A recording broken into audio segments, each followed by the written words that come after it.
ඉරානයෙන් ඉන්ධන ප්‍රවාහනය කිරීමට උත්සාහ කරන ලද තවත් නෞකාවකට ඇමරිකාව ඊයේ සවස ප්‍රහාර එල්ල කර තිබෙනවා. ඉරානයට එරෙහිව පනවා ඇති අඛණ්ඩ නාවික අවහිර කිරීම උල්ලංඝනය කිරීම හේතුවෙන් අඛණ්ඩව දෙවන දිනයටත් ඇමරිකානු ආරක්ෂක හමුදාව විසින් ඕමාන් බොක්කේදී ඉන්ධන ප්‍රවාහන නෞකාවකට ප්‍රහාර එල්ල කර තිබුණා.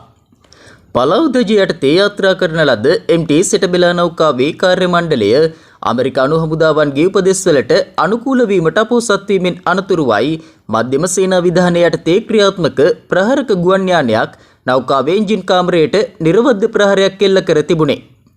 ඇමරිකානු ප්‍රහාරයෙන් පසුව නෞකාවේ ඉන්දිය නාවිකයින් 24 දෙනෙක් සිට ඇති බවත් ඔවුන්ගෙන් 21 දෙනෙකු ආරක්ෂිතව මුදාගෙන ඇති බවත් තවත් නාවිකයින් 30 දෙනෙකු අතුරුදන්ව ඇති බවත් වාර්තා වනවා.